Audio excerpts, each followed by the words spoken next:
transformados para transformar en lo que hemos estado hablando. Para los que nos visitan, ustedes recibieron un bosquejo incompleto que pueden ir completando con las palabras ennegrecidas y subrayadas que van a aparecer a mis espaldas. Esta es la continuación de una enseñanza que hicimos hace 15 días atrás aproximadamente, y que por razones de ministerio no pudimos estar juntos, pero sí otros hermanos estuvieron compartiendo la palabra. Pero estábamos hablando un poco acerca del libro de Efesios, en aquello que hemos recibido de parte de Dios.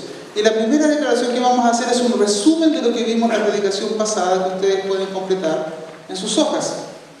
Dijimos en resumen, y desarrollamos esta idea de manera mucho más amplia, que ustedes y yo somos escogidos en Cristo. Ahí hay una idea teológica muy profunda, pero que la sintetizamos de esa manera, según los primeros capítulos que el apóstol Pablo escribe a la iglesia que está en Éfeso, en una epístola, en una carta llamada la Epístola a los Efesios. Somos escogidos en Cristo para ser santos y sin mancha. Es decir, no para vivir una vida sucia, no para vivir una vida desordenada, esclavizada, autoflagelante, en absoluto. Para ser, y la idea de santos no es ausente de error, sino que apartados para una idea en particular. Es decir, tú y yo no nos entendemos como fruto de la casualidad, sino que hay una idea de Dios para nosotros a la cual nos invita a sumarnos, y para eso nos separa, para eso nos santifica. Ser santos no es no bailar cueca, ¿sí? Ser santos es tener una idea de propósito en la vida pensada desde Dios. No solo eso, sino que también somos adoptados, aceptados y perdonados en Cristo y sellados con su Espíritu, que es la idea metafórica que ilustra esta idea de ser parte de Dios. El sello del Espíritu no es como algunos piensan que es una suerte de timbre, no, es ser habitación del Espíritu. Es decir, Dios viene a vivir en nosotros, y eso comunica toda la adopción, la aceptación y el perdón inmerecido que ustedes y yo recibimos. Y en ese contexto Pablo también dice que hemos sido salvados, liberados del pecado, en donde todos vivíamos, es decir, no hay ninguno mejor aquí que otro, ninguno, salvados y liberados solo por gracia, en absoluto por méritos. No es que yo sea hijo de, sobrino de, o de tal o cual partido, entonces por esa razón yo merezco estar en algún lugar. No, salvados y liberados del pecado solo por gracia, y concluíamos con la idea de creados para el bien, no para el mal, para ser parte de la respuesta y la solución, no para ser constructores de problemas. Y entonces quiero invitarles a seguir en reflexión en relación a lo que Pablo está comunicando en esta carta, especialmente en el capítulo 2. Pero antes, permítanme una pregunta que yo les invito a desarrollar en sus grupos pequeños con esos bosquejos. ¿Cuántos nos hemos sentido excluidos alguna vez? No sé si decir bicho raro, pero casi. Todos son iguales, pero tú eres distinto. Ser excluido no significa necesariamente que porque eres el más malo. A veces los canutos somos excluidos porque somos medio fome. Porque todos hacen algo, entonces, bueno, tú no lo haces, tú eres medio raro, ¿verdad? ¿Cómo no aprovechas la oportunidad? Ayer estábamos con nuestros amigos, entonces pedimos algo para la casa, y un joven vino a entregarnos unas pizzas. Entonces salían 13.000 pesos porque estaba en oferta ayer y tenían una bebida. Y yo le cancelo 15.000 pesos. Y él entonces me entrega 2.000 pesos devueltos, y luego me entrega 5.000 pesos más. ¿Qué hace uno frente a eso? Dice, gracias Señor. ¿Cierto? Entonces yo digo, no, está equivocado. ¿Cuánto salió esto? Y obviamente cuando uno pregunta eso, la gente tiende a reaccionar de inmediato como decir, yo no me he equivocado, una cosa así, ¿no? Tanto. Sí, me estás dando 5.000 pesos de más. Y lo primero que la gente hace es mirarte como, este es raro, ¿cierto? Y te lo agradece, por cierto. Es una cosa muy doméstica que yo sé que todos ustedes lo han dicho.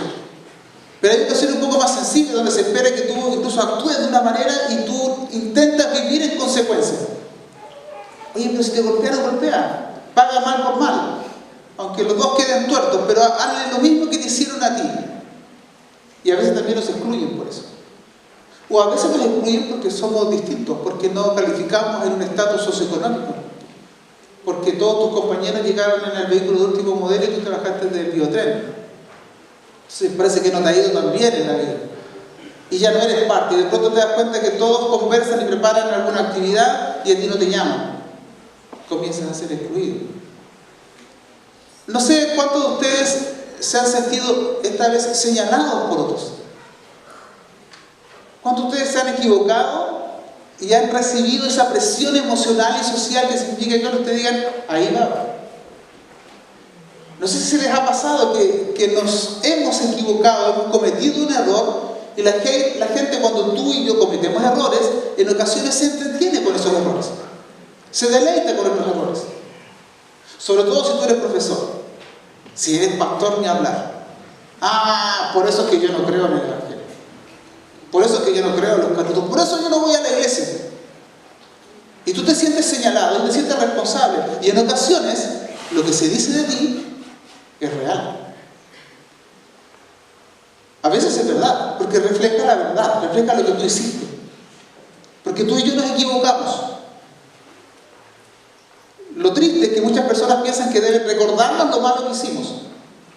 Y en la misma acción que nosotros tomamos, asumimos la idea de ser parte de la conciencia del otro y recordarle lo malo que hizo.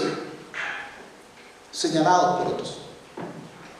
Incluso, ¿cuántos nos hemos sentido separados de otros? Distanciados de otros, como si hubiera una muralla, no voy a decir barrera porque me van a sacar de aquí, ¿no? Una muralla. ¿A cuántos le ha pasado? No levanten su mano. ¿A cuántos les ha pasado que han sentido que de pronto hay una muralla entre su esposo o su esposa y usted? ¿Les ha pasado? Y la muralla se instala en la cama, digamos, y está como a 4 metros, no hay ninguna posibilidad que ni siquiera el dedo meñique del pie se junte con el otro dedo meñique porque hay una distancia enorme, aunque viven bajo la misma casa. ¿Les ha pasado de pronto sentir que hay una muralla entre tu hermano y tú? Tu hermano en la fe, tu hermano consanguíneo, que se sienten que no pueden avanzar en la relación. ¿Tú sientes que hay una muralla entre Dios y ustedes? Que nosotros lo ilustramos de una manera muy particular, decimos, parece que la oración no sube ni al techo, de ahí no pasa. Y quisiéramos algo más, pero nos cuesta avanzar y no logramos mejorar. Algo de eso el apóstol Pablo relata en el siguiente texto que quiero invitarles a abordar no solo de una manera doctrinaria, sino también de elementos propios para la vida. Efesios capítulo 2, verso 11 al 14 dice: por lo tanto recuerden ustedes los gentiles de nacimiento, los que son llamados incircuncisos, por aquellos que se llaman de la circuncisión, la cual se hace en el cuerpo por mano humana. Recuerden que en ese entonces ustedes estaban separados de Cristo, excluidos de la ciudadanía de Israel y ajenos a los pactos de la promesa, sin esperanza y sin Dios en el mundo. Pero ahora en Cristo Jesús, a ustedes que estaban antes lejos, Dios los ha acercado mediante la sangre de Cristo. Porque Cristo es nuestra paz, de los dos pueblos ha hecho uno solo, derribando mediante su sacrificio el muro de enemistad que nos separaba. Usted puede seguir leyendo esta carta. Uno de los problemas que nosotros tenemos al leer la Biblia es que suponemos que ya sabemos lo que dice y dejamos de atender en los detalles tan profundos y significativos que están en la Escritura. Yo quiero invitarles a mirar algunas cosas que nos pueden ayudar. Vean, hay un elemento importante que algo vimos la vez anterior. Primero, recuerden. Ese texto, esa palabra, estas dos veces en el pasaje. Recuerden. Hay un llamado a mirar un poco hacia atrás, para mirar al futuro, no para quedarse en el pasado. Pero hay una invitación a recordar un elemento que no es menor y que yo creo que cala profundamente en cualquiera que ha pasado por la experiencia de ser discriminado. Miren, recuerden ustedes, dice, los que son llamados incircuncisos. La circuncisión era una operación que se hacía a los hombres y que reflejaba el pacto de Dios con Abraham, en líneas muy generales. Y eso te hacía judío. Y los judíos son muy celosos en esto. O eres puro de raza o sencillamente no eres judío, se acabó. Y los judíos, al igual que muchos cristianos, tienden a mirar en menos, y no solo de cristianos y judíos, más bien de cualquier religión, tienden a mirar en menos a aquellos que no creen y piensan como ellos creen y piensan. Y entonces ellos, circuncidados, lo que los hace decir plenamente judíos, a los que no son judíos los llaman incircuncisos. No es una palabra bonita, es una palabra despreciativa, es una palabra un tanto ofensiva que te reconoce a ti en tu no categoría de pueblo de Dios. Tú no eres como nosotros. Tú no eres de esta manera. Nosotros no les llamamos incircuncisos, los llamamos mundanos, ¿sí? Que también es una categorización muy extraña, ¿no? ¿Cuántos mundanos? Imagínense que yo le dijera, hermano, en la fe, santos, apartados en Cristo Jesús, sean bienvenidos. Y todos los otros mundanos también. Y seguramente uno diría, bueno, ¿y este caballero qué se cree? ¿Por qué se cree más especial? Pablo está reconociendo que en este caminar mucha gente que no es judía ha sido maltratado verbalmente por aquellos que se dicen pueblo de Dios. No es algo menor. Les voy a dar un dato. Barclay, un estudioso, en su comentario de Gálatas y Efesios, se refiere a esta idea que ustedes pueden leer a mis espaldas. El judío albergaba un enorme desprecio por el gentil. Los gentiles, decían, habían sido creados por Dios para ser combustible para el fuego del infierno. Dios solo amaba a Israel entre todas las naciones que había hecho. Ni siquiera estaba permitido ayudar a dar a luz a una madre gentil, pues sería traer al mundo a un gentil más. Si un judío o una judía se casaba con un gentil, se llevaba a cabo su funeral. Tal contacto equivalía a que había muerto. ¿Nos parece extraño esto, no?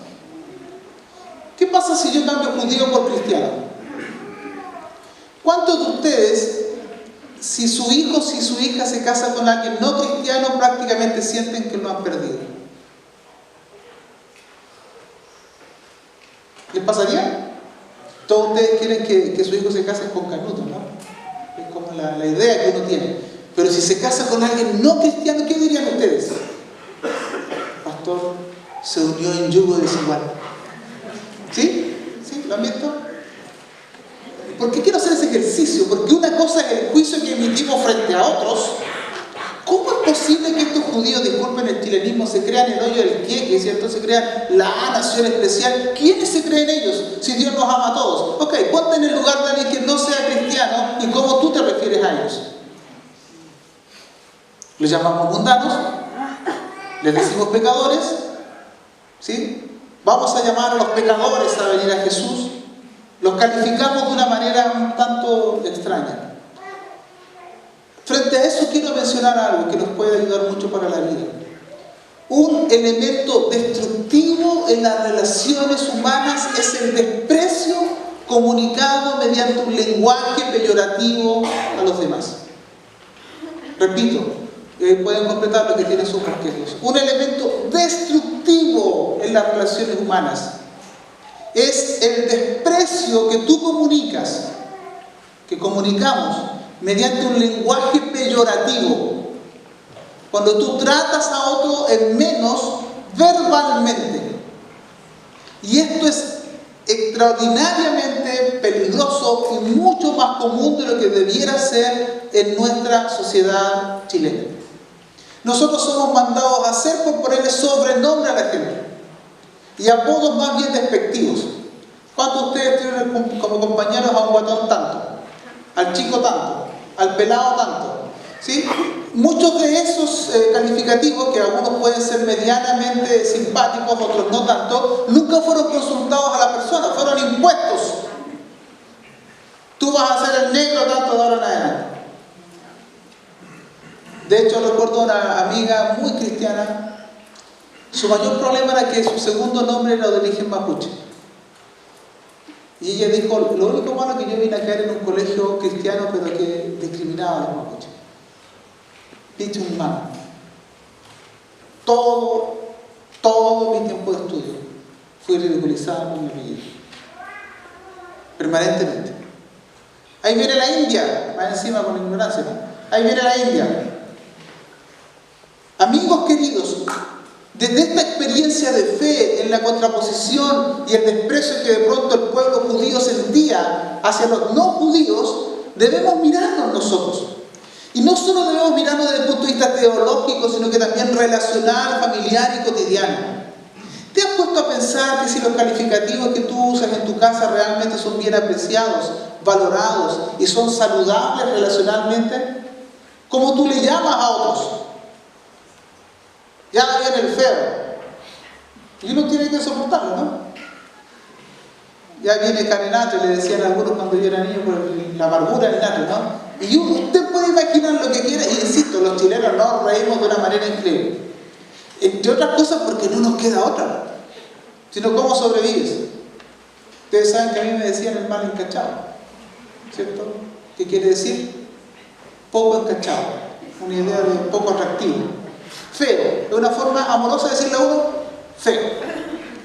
Lo que quiere decir, entre otros elementos, que muchos de nuestros calificativos no reflejan la realidad.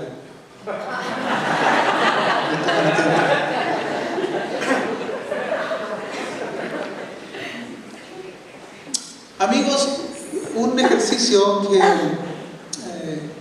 que debemos hacer es mirar nuestro lenguaje, teológicamente y relacionalmente. Uno de los ejercicios que yo hago es que escucho al menos unos 3 sermones en la semana, intento hacerlo, de distintos predicadores, escucho de todo, porque ustedes saben que uno de los problemas de los pastores es que cuando vamos a un culto comúnmente predicamos nosotros, entonces yo necesito escuchar predicaciones, y me doy el trabajo de escuchar algunas predicaciones muy nutrientes y otras insoportables. Algunas predicaciones que escucho y digo, ¿cómo la gente no le tira una manzana a este tipo? ¿Cómo lo insulta? Y más encima, después de insultarlo un buen rato, sale por ahí un amén. Bueno, y lo escucho y trato de darle vuelta y cómo poder decir algunas de esas ideas de otra manera, qué sé yo. Hay que revisar el lenguaje, pero yo quiero pedirte que revises el lenguaje en tu casa. Quiero que revises el lenguaje en tu escuela. ¿Cuántos de ustedes sintieron el peso de que algún profesor les dijera, no, tú eres malo para las matemáticas? Y te clavó de por vida. El lenguaje construye realidades y puede destruir las relaciones y puede ser destructivo. Queridos amigos, algunos de ustedes que quieren tener un matrimonio saludable, entre otras cosas, partan por revisar cómo se tratan, cómo se dicen las cosas, qué cosas se han dejado de decir. De alguna manera lo intuíamos en los primeros años cuando empezábamos el ministerio. La gente en los hogares pareciera que desaparece el por favor y el gracias. Parte románticamente con un préstame esto por favor, a después hacer la instrucción. Pásame la cuchara. Terminó de comer y se va. Ni siquiera por último se te quemó la comida, nada, no dicen nada. Ni un gracias. Porque todo es un derecho adquirido por nuestra posición de lo que sea. Revisemos el lenguaje. Amigos, el lenguaje nos puede unir o nos puede separar, puede construir puentes o derribarlos. Mira cómo estás relacionándote con tu prójimo y evalúa el lenguaje que estás usando. El lenguaje nos puede unir como personas, nos puede hacer más cercanos o nos puede separar.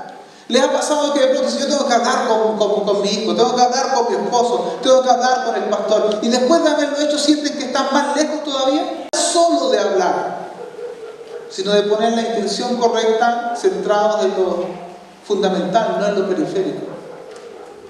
He notado que personas después de hablar solo se sienten más distantes.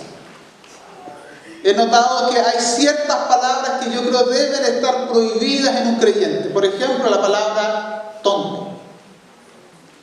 Debe ser erradicado de nuestro lenguaje por principio y compromiso con Jesús. Cualquiera que llame necio, raca, cabeza hueca, en el original, cabeza vacía, poca cosa a su hermano, es digno de juicio, es digno de condena, porque ahí surge de alguna manera el homicidio. Pero no solo el homicidio físico, sino que estoy matando algo del otro, estoy matando algo de la dignidad del otro. Y hay que revisar de qué manera estamos hablando. Pregúntate de pronto por qué cierta gente se aleja de ti. Pregúntate por qué de pronto ciertas personas evitan el diálogo contigo. Es probable que estemos usando un lenguaje inadecuado. Otro elemento, el lenguaje verbal o no verbal expresa lo que pensamos y sentimos de los demás. ¿Por qué hablo del lenguaje no verbal? Porque una cosa es lo que tú dices con tus palabras y otra con tus acciones. Ok. Alguien llega y tu hijo te dice, en el caso mío, papá, ¿tú me quieres? Y tú le dices, sí. ¿Qué le dije? Le dije que sí. Pero no te hagas mucha expectativa. A veces el lenguaje no verbal habla mucho más que el lenguaje verbal. Necesito hablar contigo. Dime. ¿Sí? Y tú estás hablando y de pronto lo pusiste en silencio para que no se notara, pero igual se notó el sonido, ¿no? Sí, dime. Ya, sí. Qué triste, voy a orar por ti. Dijiste muchas cosas, pero comunicaste otras distintas. Pero eso no es lo peor. El lenguaje comunica lo que tú realmente piensas de alguien. Cuando un judío le decía a un gentil incircunciso, en realidad lo que yo pienso es que tú no eres parte de nosotros. Lo que yo pienso es que Dios no te ama tanto a ti, yo soy más importante para Dios que tú. Cuando tú te comunicas de esa manera con un no creyente o con tu familia, lo que sea, lo que estás comunicando, y por eso duele tanto, es lo que tú piensas de esa persona. ¿Sabes que voy a desarrollar una actividad tal? Mira, voy a inscribirme para hacer atletismo. Y de pronto tu profesor te dice, pero ¿para qué lo vas a intentar? Y puedes destruir sueños, puedes destruir anhelos, puedes destruir una pasión que tal vez no va a lograr ser todo lo que se espera, pero al menos es una pasión, es una motivación. Y con nuestro lenguaje comenzamos a decir a los demás, no lo intentes porque tú no eres capaz. Padres, cuidado con arrojar a nuestros hijos nuestros sueños frustrados, pero cuidado con frustrar los sueños de sus hijos con un lenguaje inadecuado. Necesitamos gente que nos haga un poco más de barra. Ya basta con los pesimistas, ¿no? Ya tenemos suficiente gente que hoy día todos somos buenos, somos bicampeones, así que nadie duda del fútbol chileno hoy día. Hasta que dicen, wow, pero ya se nos va a acabar Medel y Vidal y hasta ahí vamos a llegar. Sí, es como que el optimista en realidad fue una casualidad nomás. Estamos transmitiendo unas cosas equivocadas. Amigos, ¿qué es lo que tú piensas de los demás? Eso comunicas. ¿Qué es lo que tú sientes por el otro? Eso estás comunicando con tu lenguaje verbal y en ocasiones también con tu lenguaje no verbal. Y no olvides esto. En ocasiones la forma en que lo decimos dice más que el mensaje mismo. ¿Te parece? Una idea sencilla, ¿no? El cómo decimos algunas cosas a veces dice más que el mensaje. Ok, un día la comida quedó salada y vamos a suponer que cocina usted. Porque hoy día algunos varones cocinamos, ¿no? Sí, pues con el Masterchef todos nos pusimos buenos para cocinar, nos sacamos los prejuicios de gente media rara que cocina, ¿no? Pero de pronto hay una declaración inoportuna que indica no solo que la comida está salada, sino que indica tal vez que otra vez lo mismo. ¿Volviste a cocinar tú? Te están haciendo una pregunta, pero también te están haciendo un juicio, ¿no? Volviste, es decir, tenemos que enfrentar este gran desafío de tener que atragantarnos con esta cosa poco alimentada, poco aliñada o poco sazonada que tú preparaste. En ocasiones la forma en que lo decimos dice más que el mensaje mismo. Matrimonios, ayúdense, modifiquen su lenguaje. Parejas que están pololeando, aprendan a decir las cosas de otra manera. A veces, hermano, hay expresiones que comunican mucho. Vea, lo invito a mi casa, le sirvo un café y le doy alguna cosa particular, y cuando yo le coloco algo en el plato, usted hace un simple gesto, como de... ¿Le ha pasado eso? Que uno le da ganas como de tirar el café hirviendo en la cara, ¿no? A veces se le pasa una cosa así, pero como... Sí, ya. Sí. Como extraño. Te presento a mi papá, que y la gente va como que si el papá lo fuera a morder. Sí, como... La forma a veces dice más que el mensaje. La forma a veces incluso se convierte en el mensaje. Solo para que estudien en sus casas. Incluso un buen ejercicio sería leer este texto o algunos de esos versos en sus casas como padres, como parejas, como quieran. Proverbios 18, a propósito de hablar. Miren, con la maldad viene el desprecio y con la vergüenza llega el oprobio. Vean la primera parte. Con la maldad llega el desprecio. Mucho de lo que yo puedo despreciar del otro habla más de mí que del otro. Cuidado que nuestros corazones pudieran ponerse arrogantes y caigamos en el continuo desprecio de los demás. Se nos dice que los chilenos somos arrogantes, que nos va un poquito bien y ya nos empezamos a sentir superiores. Otro texto de Proverbios 18, el verso 6. Los labios del necio son causa de contienda, su boca incita a la riña, dan ganas de ponerse a pelear. Amigos queridos, en ocasiones el mejor mensaje es aprender a controlar tu lengua. Santiago dice que la lengua no controlada enciende un fuego. Todo un bosque se puede quemar, un matrimonio se puede destruir cuando no sabes controlar tu lengua. Lo más insoportable es conocer a gente que en medio de una discusión no se sabe callar. Y conozco gente madura que utiliza argumentos de niños. Bueno, pero ¿y por qué? ¿Y cómo este otro? Mira, sabes que estás equivocado, estás llegando todos los días 20 minutos tarde a tu trabajo. Bueno, ¿y cómo la secretaria también llega tarde? ¿Y le ha dicho algo a ella? ¿Cuál es el problema? ¿Dónde estás poniendo el acento? ¿En qué te estás fijando? El necio no sabe guardar silencio. El poco sabio, el ausente de sabiduría en el contexto de Proverbios, más bien genera conflictos. ¿Recuerdan el texto? La blanda respuesta aplaca la ira. Pero usted, si quiere seguir discutiendo, va a encender un fuego y generar un conflicto mayor. Otro texto de Proverbios 18, verso 7. La boca del necio es su perdición, sus labios son para él una trampa mortal. ¿Ha perdido usted alguna vez la oportunidad de quedarse callado? ¿Y ha dicho cosas que no debió decir? Qué vergonzoso, ¿no? Qué humillante tener que llegar en la noche y decir: ¿quién te mandó a hablar? ¿Quién te dijo que tú tenías que dar la opinión? Y este es un problema serio para los padres, para los dueños de casa. Ni les digo para los pastores. En mi casa ya me dicen que cuando ya agarro el micrófono después de la comida, y claro, salió el pastor. ¿Quién va a decirle algo después del pastor? Y el problema es que uno se cree el cuento, y poco menos que en la mesa se pone a predicar y pasa la ofrenda y todo lo demás, porque tienen que escucharlo a uno. ¿Cómo es que uno cae en cuestiones tan torpes a veces?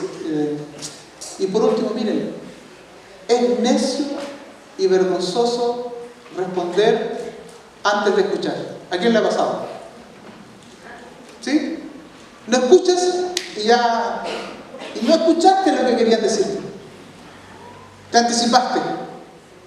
Actuaste de manera inadecuada. Hay una anécdota por ahí de una familia de una niña que la vino a buscar su vecina, estaban todos tomando once en su casa, y entonces golpeó a la vecina, que no era muy simpática, para decir de verdad. Se llamaba Patricia. Entonces golpearon y te busca Patricia, le dijeron a una de las personas que estaba en la casa, la menor de todas ellas. Entonces estaban todos en la mesa y ella dijo, ¿quién es? Es Patricia, la vecina. ¿Les ha pasado? ¿Qué pasó? No, que te vengo a invitar a mi cumpleaños. Ah, pasa, le digo. La respuesta antes de escuchar. ¿Le ha pasado? Les voy a contar un secreto que no es tan secreto. Algunos, para que no los reten, llegan enojados a su casa y dan una respuesta antes que les pregunten. Entonces llegó 2 horas más tarde, se echó a perder la comida y ya está fría, qué sé yo. Entonces, para que no le digan nada, llegan enojados. Hola, ¿llegaste? Sí, ya llegué ya. De eso, ¿quién le va a decir algo? Lanzan una respuesta antes de la pregunta y así se cubre. Eso es una cosa que no está en el sermón, eso es de la vida diaria, ¿no? Pero cuidado, amigos, con la lengua. El judío dice, este incircunciso, este bueno para nada, este no amado por Dios, esta mujer floja, este hombre poco delicado, este hijo bueno para nada, este tipo poco culto, y empezamos a hacer calificativos de la gente. Destruir. Recuerden, dice Pablo, cómo fueron tratados ustedes, cómo fueron humillados. Y en ese recordar de la iglesia en Éfeso podemos recordar nosotros cómo tratamos a los demás. Pero hay otro recuerdo. Recuerden que en ese entonces ustedes estaban separados de Cristo, excluidos de la ciudadanía de Israel, ajenos a los pactos de la promesa, sin esperanza y sin Dios en el mundo. Nosotros leemos eso sin leerlo. Miren lo potente de las declaraciones. ¿Cómo estaban? Separados de Cristo. Excluidos, no eran parte. No éramos parte. Ajenos a los pactos de Abraham. Hoy día nos codeamos con Abraham, pero en ese tiempo ajenos a Abraham. No teníamos nada que ver con él. Ellos nos mantenían a distancia. Pero miren las otras declaraciones. Sin esperanza. Es decir, ninguna posibilidad para que esto cambie a favor nuestro. Ninguna posibilidad para que esto mejore. Es como cuando tú ves tu relación matrimonial y dices, ¿sabes? Yo miro el futuro, ninguna esperanza. Y todavía más terrible, sin Dios. Sin nada que aferrarme. Sin nada que me pueda motivar a levantarme mañana. Sin Dios. Totalmente excluido. Totalmente abandonado. En estos elementos se observan algunos símbolos de exclusión. Muros que nos separan y que nos dicen que no somos parte. No podemos entrar. Por distintas razones, pero no somos parte. En el templo judío, en el tiempo de Jesús, había distintas instituciones como nos indicaba su religión, pero había un elemento muy potente al que Pablo se está refiriendo en estos textos. Había un muro que separaba a los gentiles de los judíos. Y era un muro que indicaba que tú no tenías, si tú no eres judío, no tienes ninguna posibilidad de entrar. Vea cómo lo relata el historiador Flavio Josefo sobre este muro que le indicaba a los judíos a los no judíos, que no eran parte. Dice, había una separación hecha de piedra alrededor del templo, para explicar el contexto, cuya altura era de 3 codos, más o menos 1,5 metros podría ser. Su construcción era muy elegante, pero estaba inscrita la ley de pureza en griego y en letras romanas que decía, ningún extranjero debe entrar a este santuario. Es curioso porque los gentiles podían mirar el templo, podían admirarlo, cuando querían ir un poco más allá decían, ninguna posibilidad, tú no eres pueblo de Dios. Más aún, en el año 71, 1871, se encontró una inscripción que ahora está en algún museo por ahí, en Europa, que dice lo siguiente, de la misma inscripción de este muro que separa: ningún extranjero puede atravesar la barrera y los aledaños alrededor del templo. Cualquiera que sea sorprendido haciéndolo, tendrá que culparse a sí mismo por su muerte. No es culpa nuestra, lo mataron, pero es culpa suya, usted pasó. quiero que imagines esa idea. Quiero que pienses que tú necesitas vincularte con algo superior y que te han hablado de un Dios que ayuda, que acompaña, que incluso que lo has escuchado que pareciera que pastorea la vida, que lleva por verdes pastos, y tú anhelas un poco de aquello. Y cuando lo intentas te encuentras con esta declaración. Es como decirle a ustedes, mire, pueden mirar por fuera, pero aquí dice, solo pueden ingresar los miembros de la iglesia, los santos salvados y purificados por el Señor Jesucristo. Si usted no tiene certeza de eso, ninguna posibilidad. Y usted puede escuchar los cánticos o puede pensar que algo está sucediendo, que la gente sale transformada, no, pero usted no puede entrar. Hay una religión, hay un muro, hay un algo que le dice que usted no puede entrar. La declaración que Pablo está haciendo, que cité anteriormente, no es menor. Ustedes estaban separados, excluidos, ajenos, sin esperanza, sin Dios, y lo que es peor, no podían hacer nada para cambiarlo. No podían hacer nada para cambiarlo. Esto es lo que yo llamaría una triste condición de abandono total. Ninguna posibilidad. Ninguna. No lo intentes. No puedes. No es posible. Ahora bien, ese estar sin Dios no se refiere solo a quienes se definen ateos. No se refiere solo a aquellos, sino a quienes sienten que no califican para ser hijos de Dios. Eso es más triste. Ese sin Dios, insisto, no es para los ateos, es para los que, queriendo ser parte, queriendo creer, sienten que no califican para ser hijos de Dios. ¿Y por qué sienten eso? Porque la religión ha levantado muros separatorios. Tú no puedes. Tú tienes que dejar todos esos vicios y venir al Señor. Tú tienes que hacerte miembro, tú tienes que realizar tal o cual penitencia, etc. No cumple. La religión levanta muros. O porque nosotros mismos construimos esos muros con los ladrillos de nuestras culpas. Es decir, de pronto sentimos un impulso, un llamado desde el interior y decimos, vamos a intentarlo, voy a creer, a pesar de mis preguntas, a pesar de mis dudas, y de pronto los muros que yo levanté con mis propias culpas me detienen y me dicen, ¿lo vas a intentar? Sabiendo lo que eres, sabiendo de las faltas que cometes, sabiendo que no calificas, ¿para qué vas a ir a esa iglesia si tú la vas a echar a perder? No es la iglesia la mala, eres tú. Y uno comienza a levantar muros difíciles de superar con nuestras culpas. Y entonces, poco y nada podemos hacer. Un dato importante: vivir distanciados de Dios nos distancia trágicamente de nuestro prójimo. No puede ser de otra manera.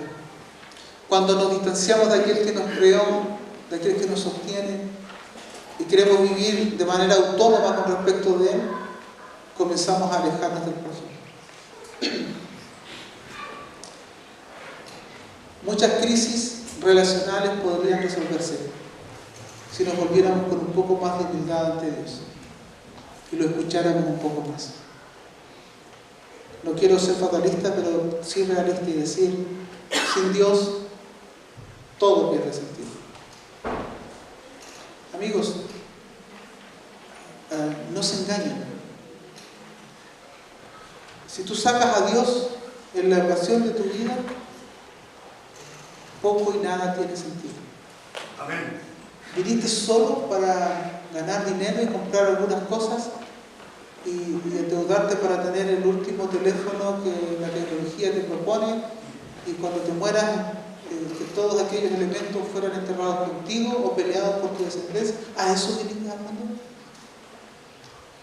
Escuchaba la historia sobre una persona que fue bautizada, y es curioso porque en el bautismo nosotros reconocemos que no sabemos todo. Y una mujer en África estaba siendo bautizada, y entonces el sacerdote, para comprobar que el catecismo, el discipulado era correcto, le hace la siguiente pregunta: dígame, hermana, antes de bautizarla, ¿dónde está Dios en este momento? pregunta difícil, que uno no sabe qué respuesta espera la persona que hace esa pregunta. Y la mujer con toda su sencillez dice, no sé responder eso, pero lo que sí sé es que Él sabe dónde yo estoy. Y con eso vamos. No tenemos todas las respuestas. Amigos, el misterio de Dios, ¿quién puede gobernar ese misterio? Pero sí sabemos que Él sabe dónde tú y yo estamos. Sin Dios, pareciera que todo pierde sentido. Pero ahora, dice Pablo, pero ahora, en Cristo Jesús, a ustedes que antes estaban lejos, Dios los ha acercado mediante la sangre de Cristo. Porque Cristo es nuestra paz.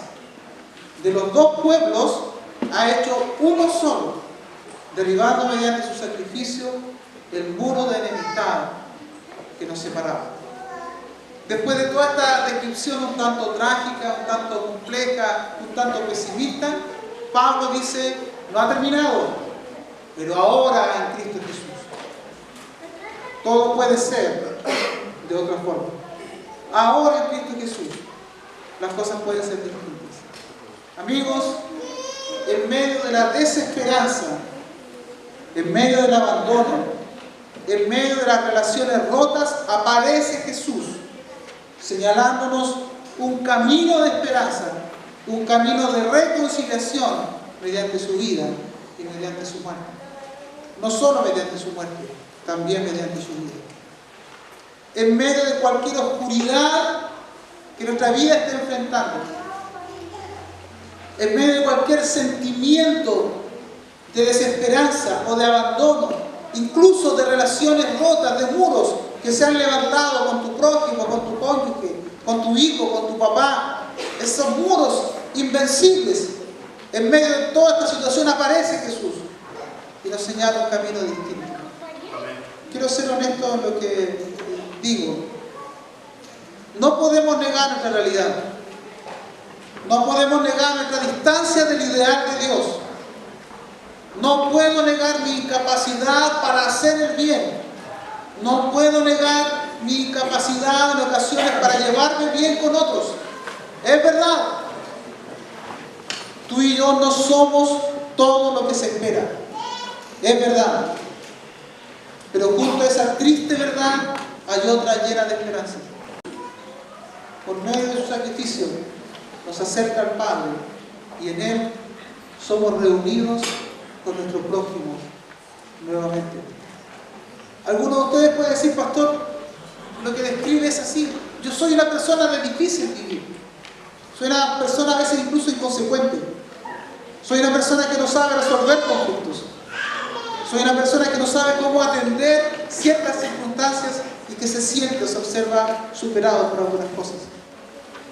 Pero a pesar de eso, a pesar de esa realidad, volvemos a decir, hay otra verdad llena de esperanza. Jesús entre nosotros. Sé que el tiempo ha transcurrido, pero quiero pedirle concepto en su idea en esto, su mente en esto. Es verdad, tú y yo no somos todo lo que se espera de nosotros. Ni siquiera tu matrimonio tal vez es todo lo que Dios anhela para él.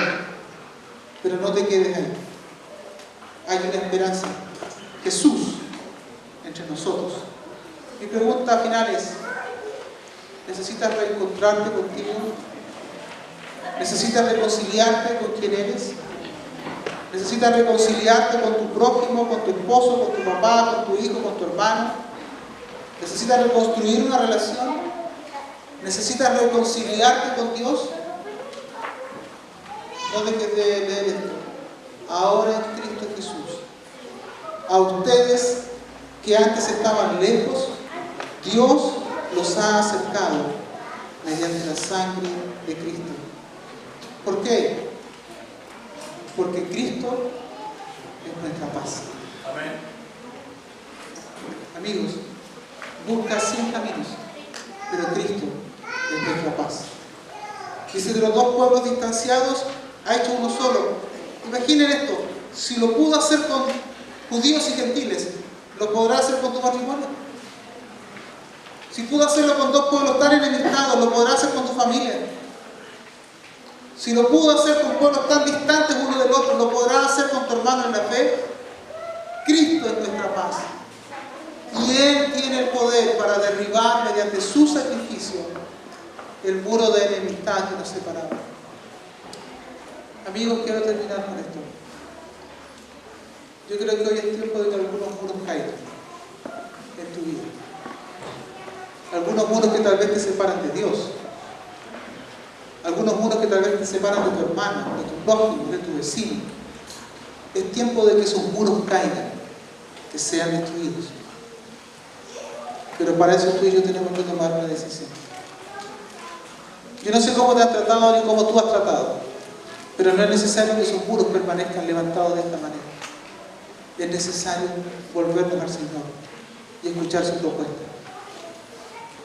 Esto no es gratis. Jesús dio su vida para esto, para reconciliarnos con Dios y reconciliarnos entre nosotros. Pero tenemos que tomar decisiones. Yo pienso que hemos dejado que algunos muros se levanten en nosotros. Creo que algunos de ustedes han levantado muros con sus propias culpas y no se han logrado perdonar.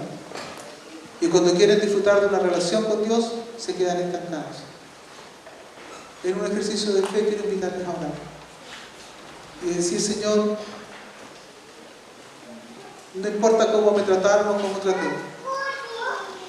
Señor, no importa lo verdadero que son algunos juicios que han hecho de mí o que incluso yo he hecho de otras personas.